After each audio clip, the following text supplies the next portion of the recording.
library. Pretty nice. Looks nice from the outside, but it's tiny inside.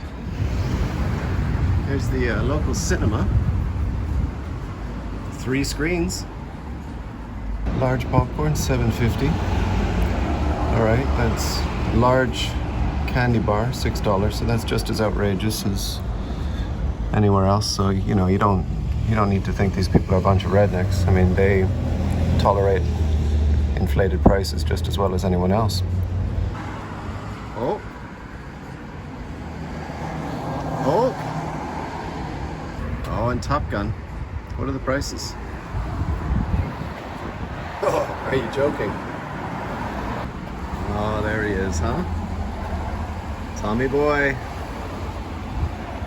Now, of course, you wouldn't be able to have a small town without a little public green, where I'll bet they put on some pretty swinging concerts right there. A war memorial. Yes, yes.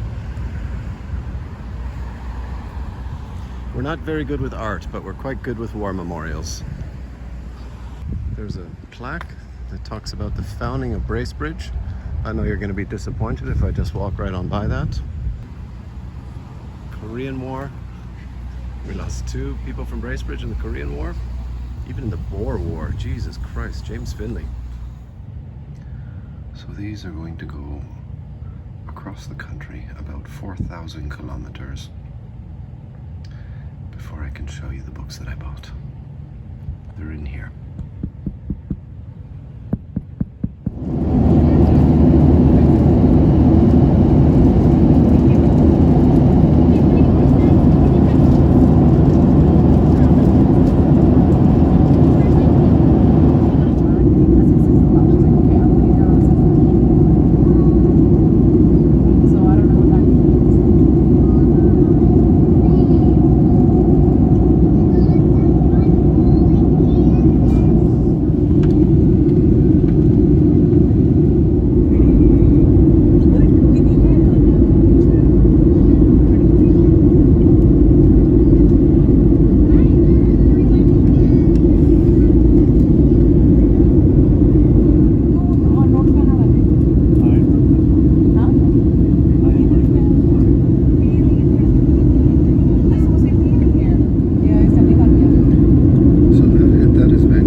The box has arrived in New Westminster. Every time I get to the New Westminster station, I always sing the same little song.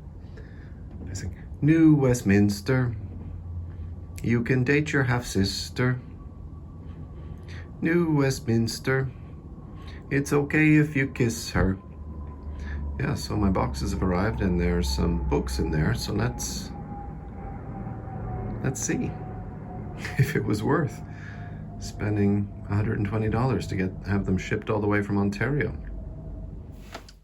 Hello there.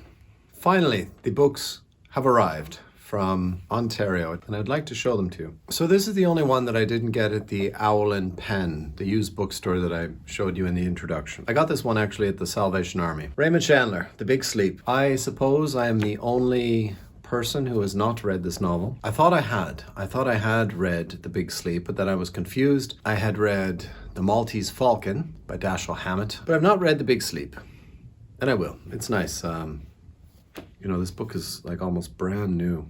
25 cents at the Salvation Army. So a few weeks ago, I made an entry on the list, the big list of books that I'm doing. I think it's 80 to 76. And I talked about Evelyn Waugh. I never remember what I've read, but this I have not read.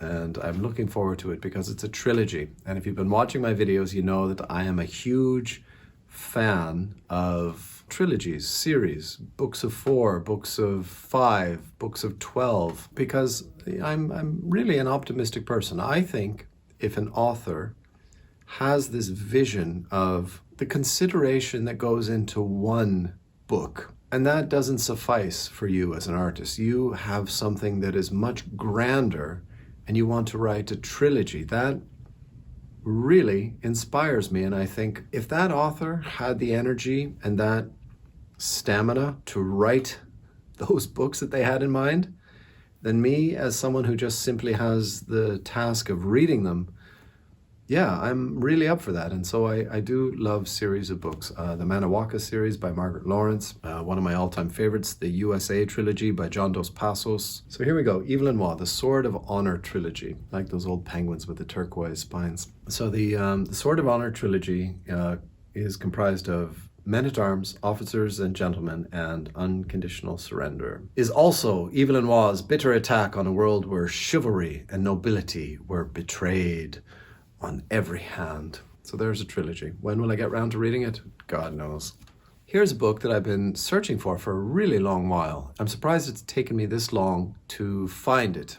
Graham Greene, Our Man in Havana. I've been looking for this book for ages. I really do like Graham Greene. I'm not a religious person, and Graham Greene was a very strong Catholic-minded man, and I don't mind that. Like, for me, that is just another facet of reading literature, is that when an author has an ideology and a philosophy and they put it into their novels, well, very political writing about civil rights movements or women's liberation, or at the beginning of the 20th century, like women's suffrage, those political sentiments find their ways into literature. As a matter of fact, I think that is one of the primary reasons for writing novels, is to express your political ideology.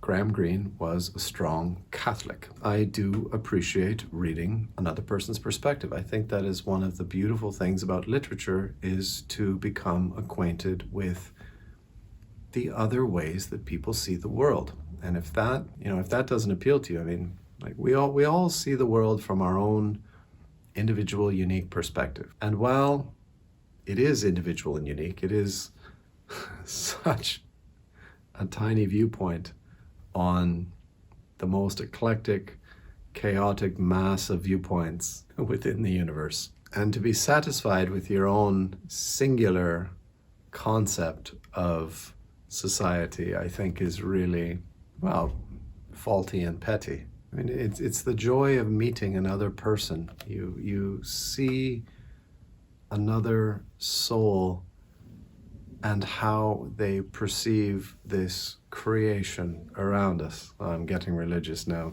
that I'm talking about Graham Greene. So Graham Greene, I like him. And this is, I guess this is one of his humorous books and not one of his more, weighty tomes. Our Man in Havana.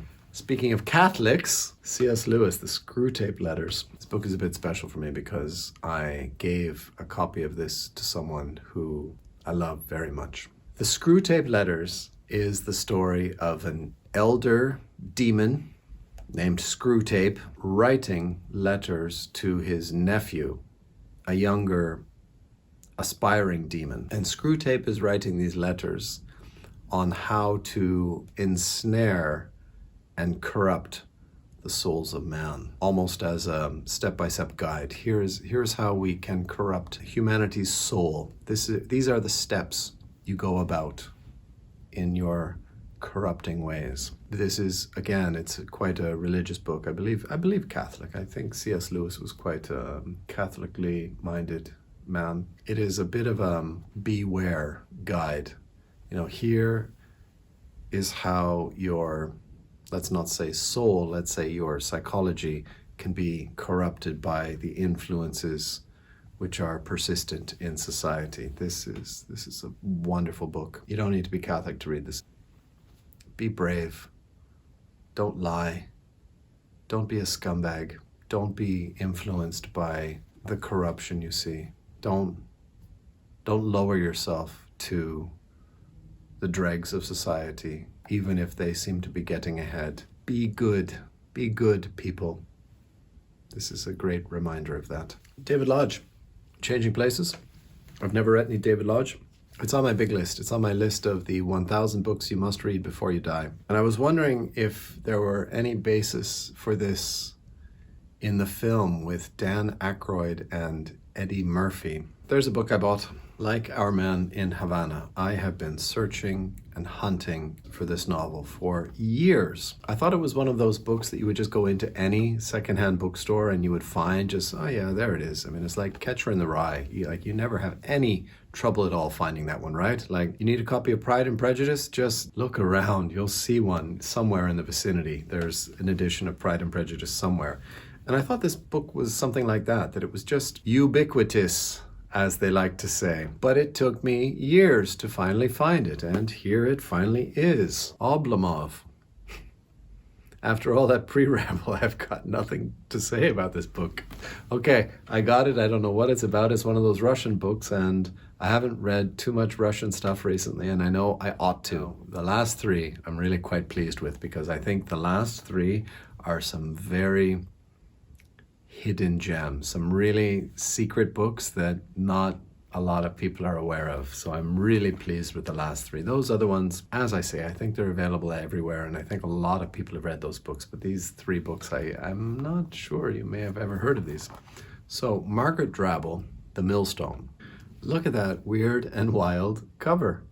The cover of the next one is even more bizarre. Rosamund, independent, sophisticated, enviably clever, is terrified of true maturity. Then, ironically, her first sexual experience, never the best one, leaves her pregnant.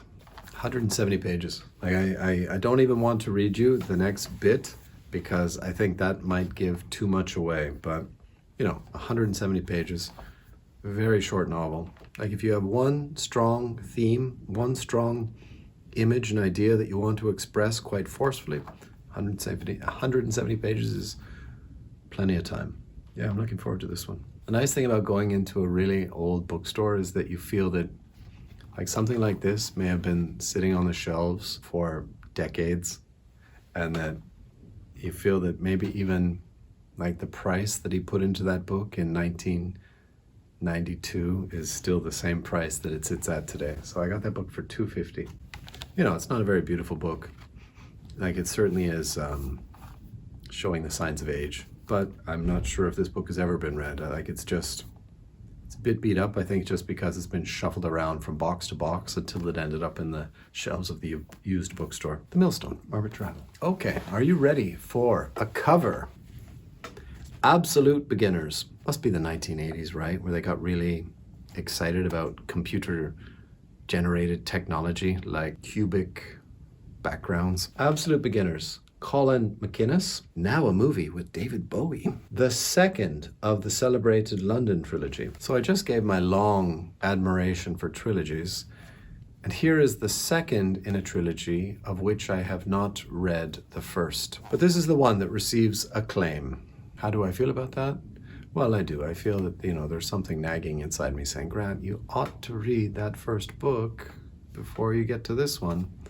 However, I checked it, and apparently, even though it is known as the London trilogy, there is no connective narrative, and there are no characters that reappear. There are three individual novels, quite distinct from one another, known as the London trilogy. Hey, look, there we go. There he is. 200 pages. Colin McInnes was born in 1914, the son of Angela Thurkell. I guess the father was unimportant. He was brought up in Australia, but lived most of his life in London. His great trilogy, the London novels, consists of Absolute Beginners, City of Spades, and Mr. Love and Justice. McInnes died in 1976 of cancer. I wonder if they would have written that if he had have died in, I don't know, like if he was hit by lightning while he was on a pogo stick. Colin McInnes died of a lightning strike. It is unfortunate that his life was cut short while he was enjoying his favorite pastime, pogo sticking around the neighborhood. Absolute Beginners, that's something. The last book.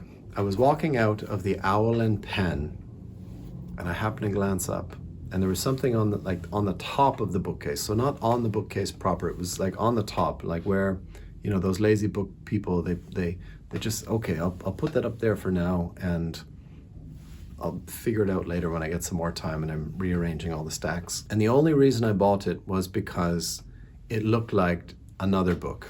Here's a book I love, Hopscotch by Julio Cortázar. You see the cover page there? I bought this book over here because it looked like that book. And so, because I could see that it was the same publishing company with the same cover, right? Oh, I'm drunk now. Man, I'm drunk. Michel Tournier, The Ogre. The most important book to come out of France since Proust. An international bestseller, well, so they say. The Ogre is a masterful tale of innocence, perversion, and obsession. I'm quite a big fan of perversion, and I'm also quite a big fan of obsession. Perversion, very good for literature. Obsession, sadly so common in anyone. Obsession. Innocence, well, the thing that is lost in one and all. Following strange, gentle, able passage from submissive schoolboy to ogre of the Nazi school at the castle of Kaltenborn, it takes us deeper into the dark heart of fascism than any novel since The Tin Drum. I like. Oh, and that's in my preview as well. Cool. Until the very last page when Abel meets his mystic fate. Okay, I guess I should stop reading there. I'm still not 100% sure about this one, except that it's from the same publishing company. No, I'm quite pleased with this one. Wow, $10 used. Well, that's my quest. Not only to read the big stuff, and there's a lot of the big well-known stuff that I haven't read. Wuthering Heights, I've never read it. War and Peace, In Search of Lost Time, I've not read that. However, what I most love is rediscovering those books which are lost, they've fallen away, misplaced historically. Perhaps there was a bit of fanfare at one point, the world moved on, and the book did not. But they are still out there. They're still waiting for us on those used bookstore shelves. That's what I love. And sometimes they're not all winners. There are books which I had high hopes for, feeling like, there's 450 pages of my life I'll never get back again. But it's not really like that. It has been added to my whatever it is up there. I'm back at university again, so it is tricky to find the time to make the videos, but because I dropped out of my Japanese class, I'll only be taking 4 classes this semester, so hopefully I will be able to find the time to make some good videos that you'll enjoy watching. So, and with that, I have a Patreon page where I post updates about what is happening in my life that tends to be quite personal. I try to keep it quite professional, but often I get into my own personal troubles. So if you're interested in that, or if you would like to see some videos that are only available to the people who subscribe to my Patreon account, it's down there. There's a link below. Patreon, Grant Loves Books. That's me. My name is Grant. Yeah, and that's all for today. I feel it's a bit anticlimactic. They came all the way across the country, which, it's a big country.